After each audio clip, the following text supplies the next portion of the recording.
Bismillahirrahmanirrahim. Assalamualaikum warahmatullahi wabarakatuh. Alhamdulillahi rabbil alamin. Wabihi nasta'in, wassalatu wassalamu ala rasulihil amin wa ala alihi wa sahbihi ajma'in.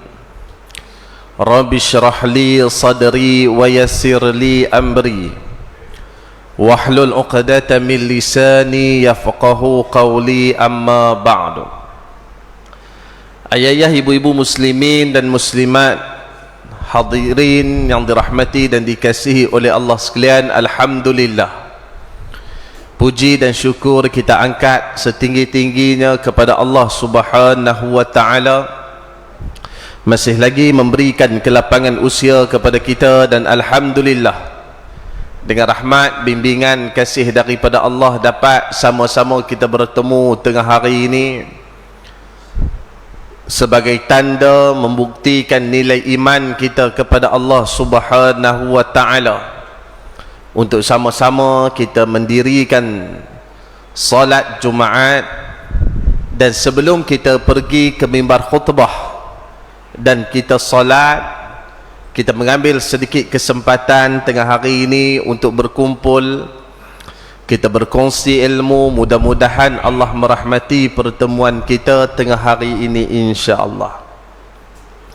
Ayah-ayah muslimin sidang jemaah yang dirahmati Allah sekalian, tengah hari ini saya nak mengambil peluang untuk sama-sama kita berkongsi perasaan kita, berkongsi apa yang kita rasa dengan isu yang sekarang ini berada di hadapan mata umat Islam.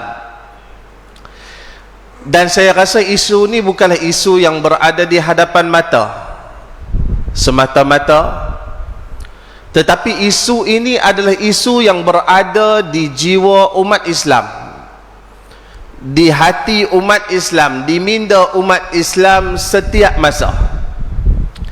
Terutamanya bermula daripada 7 Oktober, lebih kurang 4 minggu yang lepas, hari Sabtu, sehinggalah ke saat ini isu Palestin, isu yang tidak kita biarkan berlalu walaupun sekejap dalam kehidupan kita harian kita.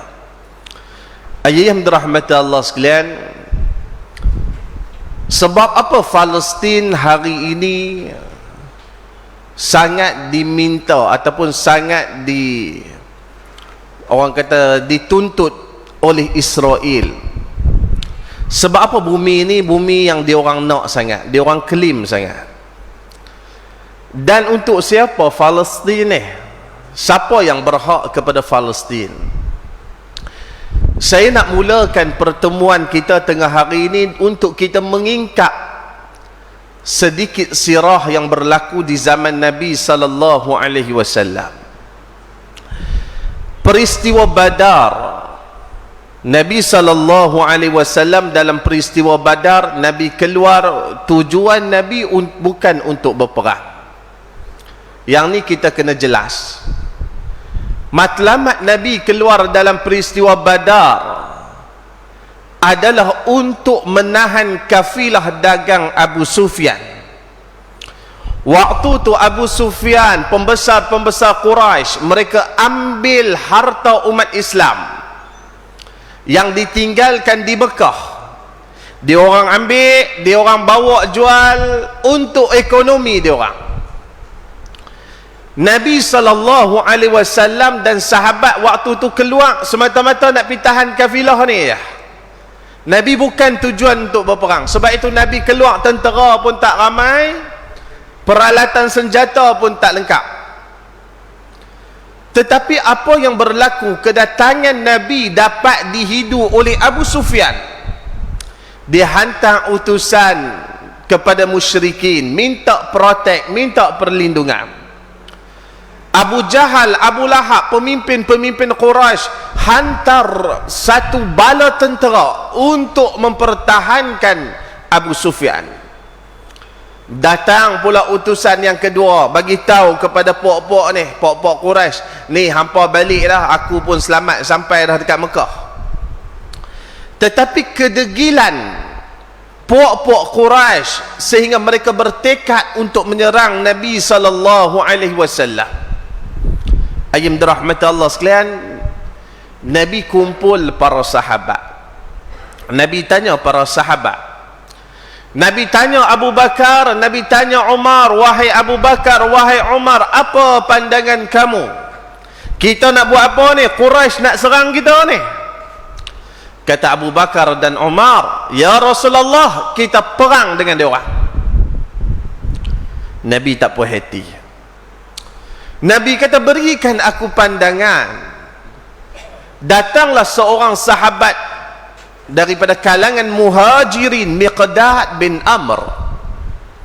Miqdad bin Amr datang kepada Nabi, ya Rasulullah, pergilah ke mana saja engkau nak pergi, bawalah ke mana saja engkau nak bawa kami, perintahlah apa saja kau nak perintah kami akan ikut, kami akan taat, kami akan bersama dengan engkau, dan engkau akan mendapati kami ya Rasulullah tidak seperti pengikut Musa, tidak seperti kaum Musa, bila mana mereka mengatakan kepada Nabi Allah Musa, idhhab anta wa rabbuka faqatila hahuna qa'idun. Kami tak akan jadi macam tu, kata Miqdad bin Amr. Nabi tak puas hati lagi. Nabi tanya, berikan aku cadangan, pandangan. Maka tampillah sahabat daripada Ansar, Sa'ad bin Mu'adz radhiyallahu anhu. Ya Rasulullah, kami beriman dengan engkau, beriman dengan apa yang diturunkan kepada engkau, beriman apa yang dibawa oleh engkau, kau bawalah, kau tentulah apa saja, kami akan ikut. Dalam banyak-banyak ungkapan ini, Nabi nak dengar ungkapan Sa'ad bin Mu'adz radhiyallahu anhu. Tapi apa yang saya nak sebut tengah hari ini, saya nak mulakan dengan ungkapan Miqdad bin Amr, bila mana dia menyebutkan inilah umat Muhammad yang tidak akan berganjak daripada membelakangi nabinya, yang akan tetap setia dengan Nabi sallallahu alaihi wasallam. Kami tak akan jadi seperti pengikut Musa. Ayam dirahmati Allah sekalian, Nabi Allah Musa alaihi salam, kalau kita baca sedikit sirah bagaimana Nabi Allah Musa alaihi salam ketika mana dia keluar daripada Mesir, kalau kita baca dalam surah Yusuf, kita akan tengok bagaimana sejarah permulaan Bani Israel di bumi Mesir. Zaman Nabi Allah Yusuf sebagai pemerintah, waktu itulah ramai, waktu itulah Nabi Allah Yaqub, anak-anak dia masuk ke bumi Mesir. Ini permulaan kemasukan Bani Israel. Orang sayang Nabi Yusuf, orang suka kepada Nabi Allah Yusuf, dimuliakan keluarga dia, diberikan tempat tinggal, diberikan tanah. Generasi bertukar generasi, sehingga dah lama Mesir berada pada takluk seorang pemerintah yang zalim yang kita sebut sebagai Fir'aun.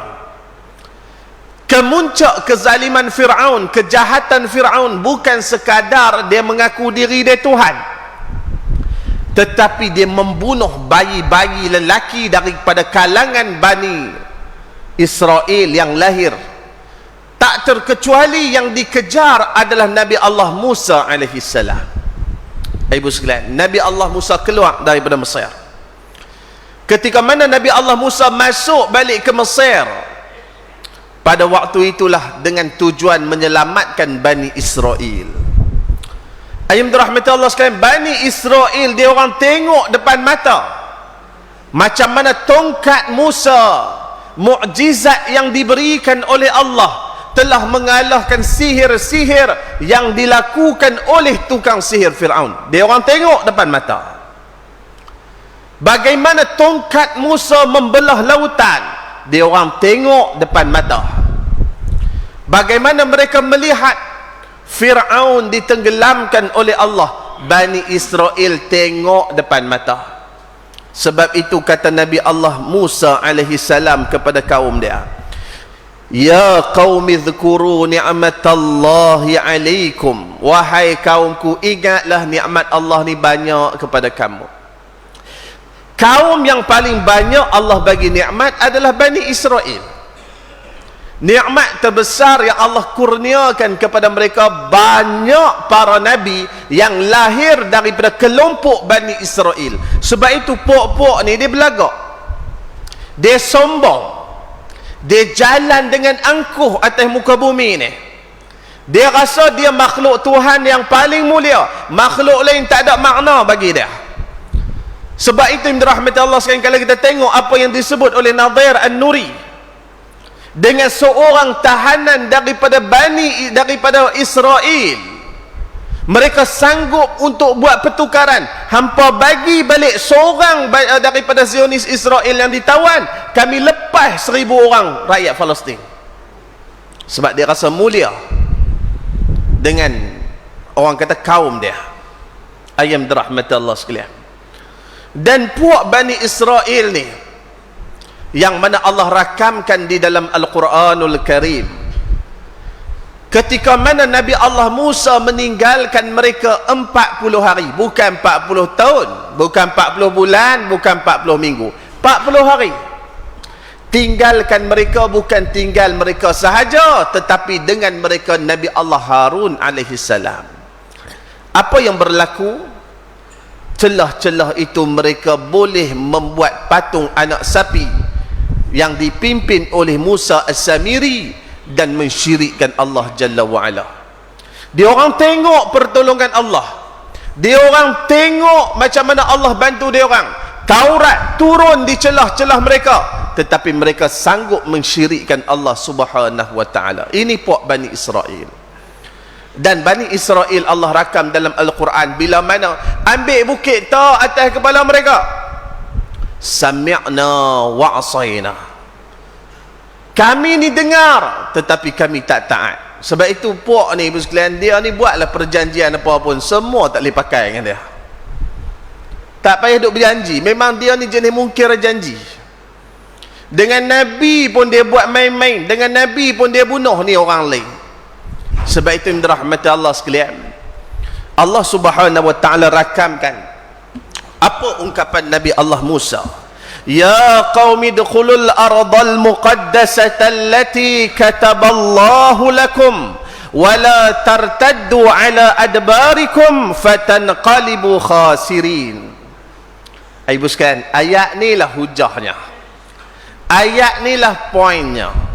Ayat ni lah yang diorang jadikan sebagai satu petunjuk bahawa Palestin untuk diorang. Bila mana Nabi Allah Musa kata, wahai kaumku, masuklah ke bumi yang tanah itu suci, yang Allah tetapkan untuk kamu. Ya benar, Baitul Maqdis, Palestin memang ditetapkan untuk Bani Israel ketika waktu itu. Apa amaran daripada Nabi Allah Musa? Kata Nabi Allah Musa, wala tartaddu ala adbarikum fatanqalibu khasirin. Jangan kamu lari ke belakang, jangan kamu lari daripada berperang, jangan kamu lari daripada musuh, kamu akan jadi orang yang rugi atas muka bumi ni. Aim rahmat Allah sekalian, ini amaran daripada Nabi Allah Musa. Tetapi apa kata puak ni? Qalu ya Musa, inna fiha qauman jabbarin wa inna lan nadkhulaha hatta yakhruju minha fa in yakhruju minha fa inna dakhilun. Wahai Musa, sekali-kali kami tak mau masuk dalam bumi ni. Sebab itu kita jawab kepada Bani Israel, kita jawab kepada Zionis Israel, ya memang dulu tanah itu untuk kamu, tapi kamu tak terima waktu tu, kamu tak ikut, sehingga Allah selepas daripada itu mengharamkan kamu 40 tahun untuk masuk ke bumi tersebut. Ayam dirahmati Allah sekalian, ini hujah yang digunakan oleh mereka. Dan apa Allah rakamkan kata-kata Bani Israel bila mana Nabi Allah Musa alaihissalam suruh dia orang masuk ke bumi tu. Kata mereka, wahai Musa, kami tak mau masuk. Dalam negeri itu ada Jabbarin, satu kaum yang kuat. Sebab itu rahmat Allah sekalian ni, orang-orang Palestin yang ada ni, dia orang ni penduduk asal yang disebut sebagai kaum Kanaan, yang mana dia orang ni disebut kauman Jabbarin, satu kelompok puak yang kuat. Ibu sekalian tengok hari ini, budak-budak dia kuat, mentalnya kuat, semangat dia kuat, lebih daripada mental dan semangat orang Malaysia. Dengan hanya ada batu di tangan, dia orang mampu untuk berhadapan dengan tentera Zionis yang lengkap dengan senjata. Semangat dia kuat. Sebab itu ni satu puak kauman Jabbarin yang disebut di dalam Al-Quran. Dan kata puak-puak ni, wahai Musa, kami tak mau masuk, melainkan dia orang keluar baru kami masuk. Yang ni lah sikap pengecut Zionis Israel yang terakam di dalam Al-Quran. Ayam dirahmati Allah sekalian, sejak 4 minggu yang lepas, hari Sabtu 7 hari bulan, ketika Al-Qassam melancarkan serangan, ayam dirahmati Allah sekalian, yang disasarkan adalah tentera, yang disasarkan markas tentera, kem tentera. Berbeza dengan serangan balas yang dilakukan oleh Zionis Israel, mereka mensasarkan kepada anak-anak, dia sasar orang tua, dia sasar orang perempuan, dia sasar orang yang tak terlibat dalam peperangan. Ini kebiadaban, ini sifat binatang. Ayam dirahmati Allah sekalian, sampai saat ni kita duk berkumpul hari ni 9,000 lebih telah gugur di bumi Gaza dan tebing barat. Dalam 9,000 lebih, 4,000 adalah bayi dan kanak-kanak. Ni anak-anak kita, cucu-cucu kita, kawan-kawan kita, ni yang terkorban hari ni, dia orang tak terlibat dalam peperangan. Ayam dirahmati Allah sekalian, Zionis dia hantar masuk peluru, dia hantar bom dulu, dia tak berani berperang secara berhadapan, dan itu sejarah dia orang. Sebab itu ayam dirahmati Allah sekalian, yang paling menyedihkan kita, bagaimana sikap mereka ibu sekalian pada beberapa 2 minggu yang lepas. Dia bom hospital, dia bom hospital, 500 orang gugur. Kemarin dulu dia bom satu kamp pelarian, 400 orang gugur. Ayam dirahmati Allah sekalian, inilah yang berlaku kepada dunia umat Islam pada hari ini. Sebab apa semua ini berlaku ayam dirahmati Allah sekalian? Sebab apa perkara ini berlaku? Tak lain tak bukan kerana masalah yang dihadapi oleh umat Islam sendiri. Ayam dirahmati Allah sekalian, bila kita sebut tentang Palestin, sebab apa kita lebih berhak kepada bumi ini? Sebab apa kita lebih ada tanggungjawab pada bumi ini? Kerana di sana adalah adanya Masjidil Aqsa, yang kawan-kawan kita duk perang, yang duk pertahan tu, yang dia pertahan Masjidil Aqsa. Ayah-ayah, ibu, tuan-tuan rahmatullah sekalian, tahu tak Masjidil Aqsa tu apa? Itu adalah kiblat pertama umat Islam. Sebelum kita hadap ni kiblat kita ni, kita solat ni, sebelum kita hadap pergi ke Masjidil Haram, pertama sekali kiblat umat Islam adalah Masjidil Aqsa. Itu yang pertama. Yang kedua, di situ adalah bumi Isra Nabi sallallahu alaihi wasallam. Ketika mana Nabi diangkat untuk bertemu dengan Allah, Allah jalankan dulu Nabi, allazi barakna haulahu linuriyahu min ayatina. Dia seolah-olah memberi isyarat, memberi hint kepada para sahabat dan umat Islam, bumi ini perlu berada pada tangan umat Islam.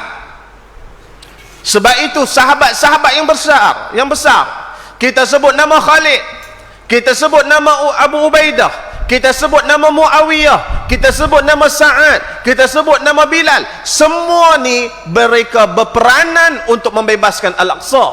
Berapa lama dia orang kepung? 4 bulan. Dan kunci Al-Aqsa diambil dengan izzah oleh siapa? Seorang lelaki yang bermusafir daripada Madinah iaitu Umar Al-Khattab. Hari ini Palestin tak sampai 100 tahun dah tidak berada dalam wilayah umat Islam. Kita kena rebut balik.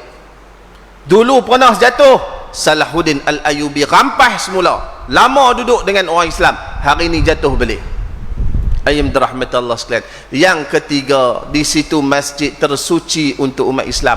Ni ayam dirahmati Allah sekalian, saya bagi gambaran. Ni masjid kita Nurul Yakin.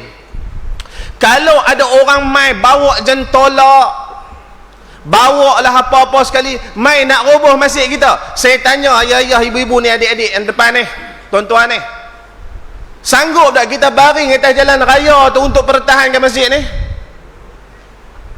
Yang ni Masjid Nurul Yakin ya. Di sana Masjid Al-Aqsa, masjid ketiga tersuci kepada umat Islam. Kita sembahyang dekat Masjid Nurul Yakin, kita sembahyang dekat Masjid Negara, kita sembahyang kat Masjid Sendayan, orang kata cantik tu. Sembahyanglah di mana saja masjid, ayah-ayah, tuan-tuan nak sembahyang, sembahyanglah. Fadilat dia sama, kelebihan dia sama. Tapi kalau kita angkat takbir di Masjidil Aqsa, 500 kelebihan Allah bagi kita. Kalau Masjid Nabawi 1000, kalau Masjidil Haram 100,000. Tuan-tuan yang dirahmati Allah sekalian, ni kalau tanya depan saya, tuan-tuan, ramai dah yang biasa pergi ke Masjid Nabawi, ramai yang biasa pergi ke Masjidil Haram. Tetapi kalau tanya berapa orang saja yang pernah jejak kaki ke Al-Aqsa. Sebab itu dirahmati Allah sekalian, tempat itu tak bebas untuk umat Islam. Tapi kalau Allah takdirkan Al-Aqsa berada dalam genggaman umat Islam, teringin tak kita nak pergi? Rasa-rasa teringin tak? Teringin. Dan memang kita kena pergi pun, sebab Nabi sebut dalam hadis, Nabi kata kamu tak payah susah-susah kumpul duit. Ni kita nak bagi faham bahasa ni. Kamu tak perlu susah-susah penat badan untuk bermusafir. Kamu tak perlu nak sakit-sakit badan untuk musafir, pening-pening kepala cari duit. Melainkan kamu penat untuk 3 tempat ni, sangat digalakkan: Masjid Nabawi, Masjidil Haram, Masjidil Aqsa. Sebab itu masjid ini lebih dekat dengan kita. Sebab itu Palestin isunya lebih dekat dengan kita. Sebab itu tuan-tuan muslimin yang dirahmati Allah sekalian, apa yang berlaku hari ini adalah kesilapan umat. Nabi SAW sebut kat kita lama dah. Nabi sebut lama dah. Nabi kata, yushikul umam an tada'a alaikum kama tada'al akalatu illa qas'atiha. Nabi kata di akhir nanti akan sampai satu waktu, bangsa-bangsa atas muka bumi akan datang kepada dunia umat Islam, tanah umat Islam, wilayah umat Islam, penduduk umat Islam, bagaikan mereka yang lapar mendatangi talam hidangan. Sahabat dia dengar Nabi sebut, dia faham apa Nabi kata. Makna dia memang orang Islam kena lanyak teruk. Sahabat tanya, wa min qillatin nahnu yawma idzin ya Rasulullah. Ya Rasulullah, kau duk cerita masalah umat, orang buat macam-macam kepada dunia umat Islam. Kau cerita ni seolah-olah orang Islam ni sikit waktu tu. Apa kata Nabi? Bal antum yawma idzin kathir. Umat Islam waktu tu ramai. Benar kata Nabi, penduduk dunia 1/4 orang Islam. 1/4 orang Islam. Tapi kata Nabi SAW, walakinnakum ghutha'un ka ghutha'is sail. Tetapi umat Islam di waktu itu ni, waktu kita sekarang, macam buih di lautan banjir. Buih, kita tahulah buih tu, anak-anak kita duk main buih kat tepi pantai tu. Oi, keluar elok macam bola tergembala. Tapi apa sifat buih? Sifat buih lemah. Kena angin pecah, tak kena angin pun pecah. Kata Nabi, itulah keadaan umat di akhir zaman. Benar apa Nabi kata. Tuan-tuan muslimin yang dirahmati Allah sekalian, dalam sahabat kita kena lanyak, kena bunuh, kena zalim kerana pertahankan kiblat pertama umat, tu imam kita baru umum. Dia kata, tuan-tuan habis semayang Jumaat nanti, pakat-pakat tunggu, kita nak semayang hajat, kita nak baca qunut nazilah kepada saudara-saudara kita di Palestin. Tu pun lari, tu pun keluar macam tu ya. Kalau ada keperluan mendesak tak apa. Ni masalah keperluan mendesak kita apa? Isyak rokok. Tu pun sembang. Kalau aku boleh pergi Palestin, aku tenyeh kepala Yahudi tu. Sembang. Tuan-tuan muslimin yang dirahmati Allah sekalian, Nabi kata lemah umat Islam ni. Sebab itu tuan-tuan muslimin yang dirahmati Allah sekalian, dan kata Nabi SAW, umat di akhir zaman ini semangat dia sekejap, macam buih nampak gah pak pecah. Ketika di awal-awal berlakunya isu berkaitan dengan Palestin, habis masjid surau ni baca qunut nazilah. Tak kira sembahyang zuhur, asar, maghrib, isya, subuh, baca qunut nazilah. Lah ni tak baca dah. Lah ni tak baca dah.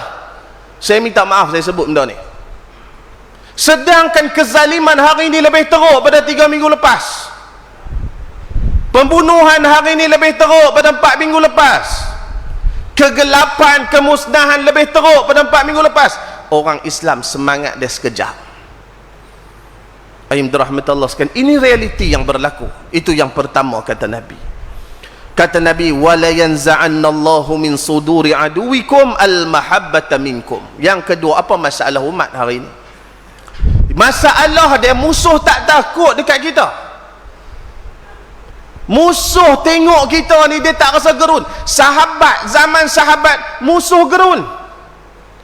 Dalam peperangan Mu'tah, bagaimana tentera umat Islam 20,000 orang lebih, tetapi Rom hampir 300,000 lebih lari patah balik. Sebab dia ada izzah. Hari ini musuh tengok orang Islam tak takut. Sebab itu dia boleh bom hospital. Ni berapa ratus terak di luar sempadan Rafah yang hari ini tertahan tak boleh masuk. Sebab apa? Israel kata hampa masuk, kami bom. Orang Islam tengok pemimpin orang Islam tengok. Sedangkan Yahudi ada 15 juta dalam dunia ni. 15 juta. Ini masalah umat yang Nabi sebut hari ini. Ayah muslimin yang dirahmati Allah sekalian, dia dah tak ada rasa takut. Dia tahu dia buat apa, ada kuasa belakang tahan dia. Dia tahu dia nak bom ke, dia tahu ada orang akan protect dia. Dia sudah tak rasa takut kepada orang Islam. Ayat dirahmati Allah sekalian, yang ketiga kata Nabi, wala yaqzifannallahu fi qulubikumul wahn. Allah lempar satu penyakit dalam hati. Dulu ni Allah uji kita dengan penyakit fizikal yang datang daripada Wuhan, COVID-19. Tapi penyakit paling besar kata Nabi dia duduk dalam hati, iaitu penyakit wahan. Sahabat tanya penyakit apa? Nabi kata hubbud dunya wa karahiyatul maut.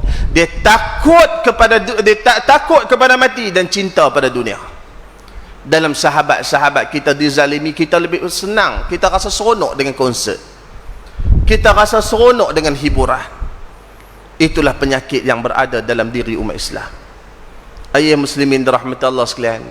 Sebab itu dirahmati Allah sekalian, dengan lihat apa yang berlaku, kadang-kadang orang duk tanya, bila Palestin nak menang, bila Palestin nak menang. Saya yakin semua akan tak ada persoalan tu. Saya tuan-tuan dirahmati Allah sekalian, saya yakin kita semua juga sama.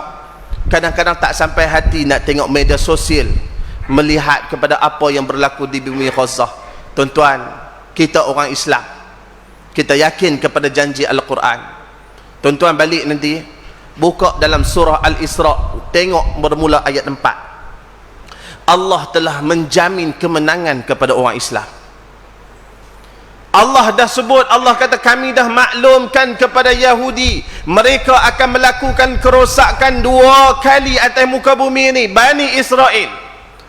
Kali pertama kata ulama tafsir, Allah telah memusnahkan mereka iaitu pada Khaybar. Dia orang ni duduk di Madinah, dia orang janji dengan Nabi, dia orang janji dengan orang Islam mempertahankan Madinah, tetapi pengkhianatan mereka bantu musuh daripada luar untuk menyerang Madinah. Akhirnya Nabi buat tindakan, halau Qainuqa, halau orang kata puak-puak Yahudi, mereka bersatu di Khaybar dan akhirnya mereka dihancurkan di Khaybar. Itu janji Allah yang pertama, yang mana Allah kata ibadan lana, mereka dimusnahkan oleh hamba-hamba kami. Tuan-tuan dirahmati Allah sekalian, sebab itu kita duk dengar orang sebut Khaybar, Khaybar ya Yahud, Jaishu Muhammad sawfa ya'ud. Ingat wahai Zionis, yang mana tentera Muhammad akan kembali. Ingatlah peristiwa Khaybar.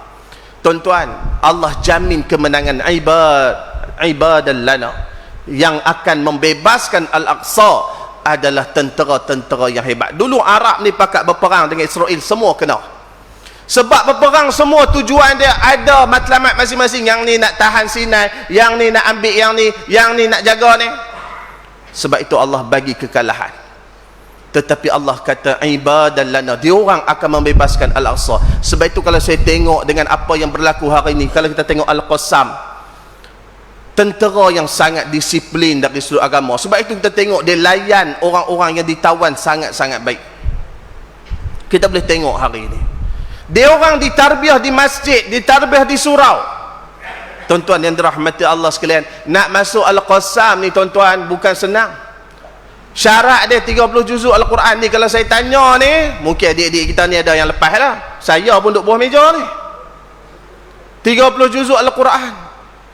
Yang kedua, sembahyang subuh tak boleh tinggal berjemaah. Ni kita ni tuan-tuan, saya balik rumah, anak saudara saya, dia kata kalau kerajaan bagi boleh pergi berperang, dia sanggup pergi perang untuk Palestin ni. Nak perang apa subuh ke 7? Tuan-tuan yang dirahmati Allah sekalian, sebab itu tuan-tuan, hari ini bila sebut solidariti tentang Palestin, dua benda ni tolonglah jangan tinggal. Yang pertama, tolonglah doakan mereka. Sebab apa? Semangat kita ni kejap sangat. Bacalah qunut nazilah tu selalu. Tuan-tuan dirahmati Allah sekalian, kadang-kadang kita tak perasan doa kita ni Allah terima bila kita sebut tu imam kita, wa farriq jam'ahum, ya Allah hancurkan pakatan mereka. Dalam ni ada orang saleh yang mengaminkan, ada anak tafiz yang mengaminkan. Allah perkenan dia orang hari ini bertengkar sesama dia orang. Teruskan berdoa. Kita tak mampu hantar senjata, tak mampu berperang, hantarlah doa. Yang kedua, banyakkan infak, banyakkan sumbangan untuk Palestin. Tuan-tuan, kemenangan akan sampai. Tuan-tuan percayalah pada Quran. Bani Israel, Zionis Israel akan hancur. Tuan-tuan percaya.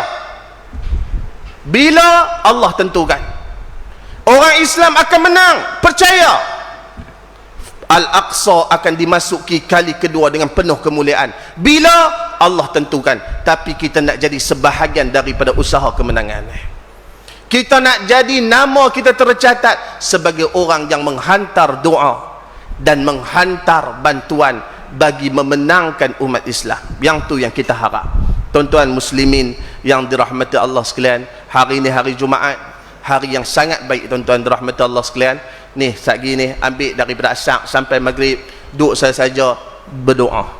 Tuan-tuan, satu doa Nabi kepada Sa'ad bin Abi Waqqas. Nabi pernah doa, ya Allah, kau tepatkanlah sasaran lontaran Sa'ad bin Abi Waqqas dan kau kabulkan doa dia. Kita pun doa, ya Allah, kau tepatkanlah sasaran Al-Qassam kepada musuh dia dan kau perkenankanlah doa umat Islam untuk memenangkan bumi Palestin. Mudah-mudahan Allah terima doa kita, Allah terima mereka yang gugur sebagai syahid, Allah sembuhkan yang luka di kalangan mereka. Mudah-mudahan Allah bantu umat Islam. Rabbana atina fid dunya hasanah wa fil akhirati hasanah wa qina adzabannar. Walhamdulillahi rabbil alamin. Taqabbalallahu minna wa minkum.